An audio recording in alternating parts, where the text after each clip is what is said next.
নমস্কার বন্ধুরা, এই দেখো কোয়াশের ডোগা। আমার যে ঘরের পিছনে কোয়াশ গাছ হয়েছে তোমাদের সঙ্গে শেয়ার করেছি, দেখেছো সবাই। আজকে এর আগে আমি কোয়াশের ডোগা নিরামিষ রান্না করেছিলাম, আজকে মাছের মাথা দিয়ে করব। কেটে ধুয়ে নিয়েছি, কয়েকটা কাঁঠালের বিচিও দিয়েছি। এই দেখো জিরা দিয়ে দিলাম তেলে, এই জিরাটা তুলে রাখবো ভেজে। জিরাটা তুলে রেখে আমি ওই তেলেই মাছের মাথাটা ভেজে নেব। দেখো মাছের মাথাটা আমি ভেজে নিয়েছি, ভাজা হয়ে গেলে একটুখানি ভেঙে দিলাম। এবার এগুলো দিয়ে দেবো, শাকগুলো।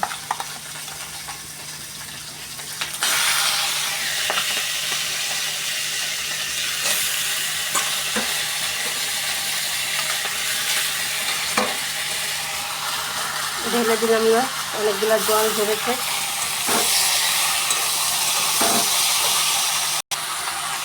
পরিমাণ মতো নুন,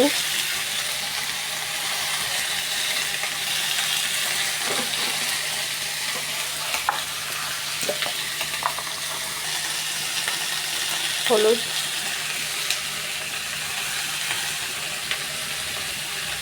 অনেকে রাত্রে শাক খায় না, হলুদ দিয়ে দিলে কিন্তু ওই দোষটা কেটে যায়। একটু নাড়াচাড়া দিয়ে ঢেকে দেবো।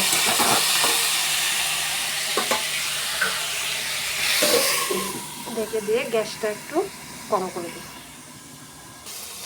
দেখো বন্ধুরা, আমি কিন্তু ঢাকা দিয়েছিলাম, তারপরে আবার ঢাকনা খুলে নাড়াচাড়া দিয়ে শাকের থেকে যে জলটা বেরিয়েছে সেটা আমি কষিয়ে নিলাম, না হলে খেতে ভালো লাগবে না। এবার আমি একটু ঝোল দিয়ে দেবো।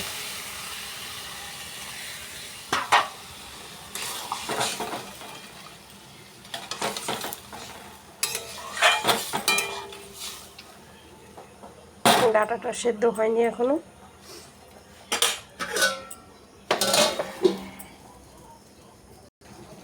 এই দেখো এইটুকু ঝোল রাখবো, মানে গামাখা হবে।